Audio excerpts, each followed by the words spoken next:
tao te pakai kidang ta yang ka pha nei pi ana ka yang tho the ana breakfast te ho ka ne the an yang ka ke pa ho ni tuni ni lum ke na ma pu na le pi na heta ke pa thu si yesu krista mana ka ta hi amen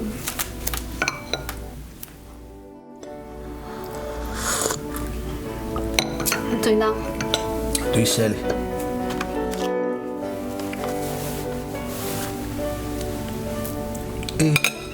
ka pha thing ki tai la ki chi dai yong okay kamu tahu nama okay bye bye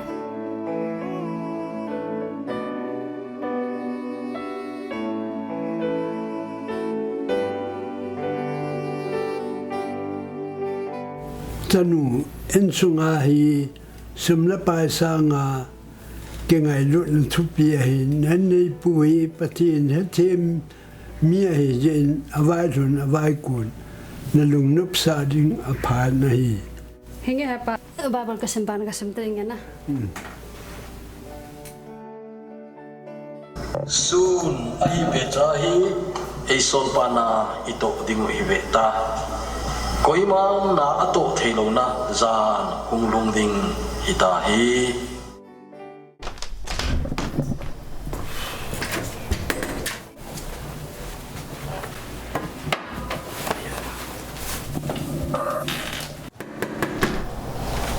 hong lu no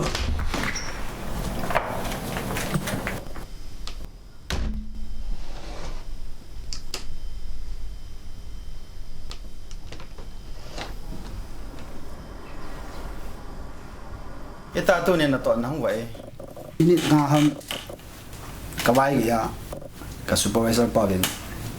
all sa kinung le tani ti le upai talo ang kinung le talom loma mini nga u nu kha ba nga mi na to ki nga saw agoi mo mo ina ka he de ma ta hi ki ti ta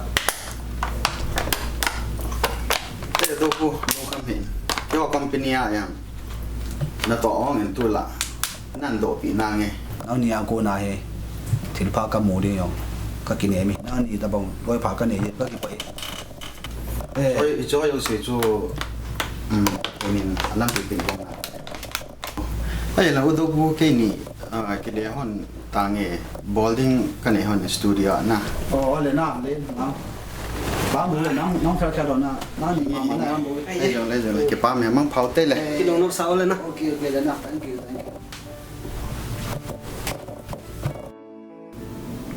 kalaga idia lung thadai na hiya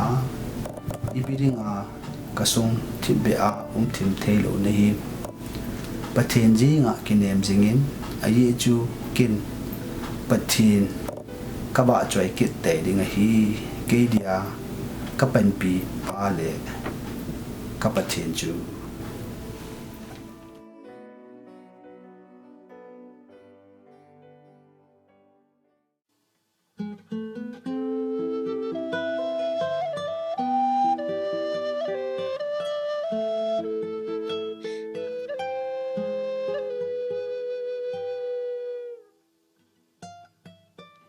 Amen.